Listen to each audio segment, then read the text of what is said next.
മഴയത്ത് യാത്ര ചെയ്യാൻ ഇഷ്ടമുള്ളവരാരെങ്കിലും ഉണ്ടോ? അങ്ങനെയുള്ളവരുണ്ടെങ്കിൽ ഈ വീഡിയോ ഫുള്ളൊന്ന് കാണണേ. ചില യാത്രകൾ അങ്ങനെയാണ്, ലക്ഷ്യസ്ഥാനത്തേക്കാൾ മനോഹരമാക്കുന്ന വഴികളാണല്ലോ. ഇന്നും അങ്ങനെ തന്നെയായിരുന്നു. എവിടെ എത്തി എന്നതിനേക്കാൾ ഈ മഴയിൽ കണ്ട ഓരോ കാഴ്ചകളും മനസ്സിൽ വല്ലാതെ നിൽക്കുന്നുണ്ട്. നമ്മുടെ പഴമയുടെ കാലങ്ങൾ ഓർമ്മിപ്പിക്കുന്ന കുറേ കാര്യങ്ങൾ ഈ യാത്രയിൽ ഞാൻ കണ്ടു കേട്ടോ. റേഞ്ചോ കാര്യങ്ങളോ ഒന്നും ഇല്ലാത്തൊരു സ്ഥലം, ഫുൾ ഫ്രീഡമാണ്, അൺലിമിറ്റഡ് ഹാപ്പിനെസ് ആണ്. എന്ന് വെച്ച് കഴിഞ്ഞാൽ മൈൻഡ് റിലാക്സ് ചെയ്യാൻ പറ്റിയൊരു സ്ഥലമായിരുന്നു. മഴ ആയതുകൊണ്ട് തന്നെ പ്രകൃതി അതുപോലെ തന്നെ മനോഹരിയായിട്ട് നിൽക്കുകയാണ്. അങ്ങനെ ഞാൻ പോയത് കൊല്ലം ജില്ലയിലെ ഒരു സ്ഥലത്തേക്ക് തന്നെയായിരുന്നു കേട്ടോ. മഴയ്ക്കൊരു പ്രത്യേക കഴിവുണ്ട്.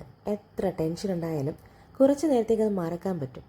കുറേ നാളത്തെ ടെൻഷന് മുൻപേ തന്നെ ഞാൻ ആലോചിച്ചതാണ് ഒരു യാത്ര പോകണമെന്ന്, അതും നല്ല മഴയത്ത്.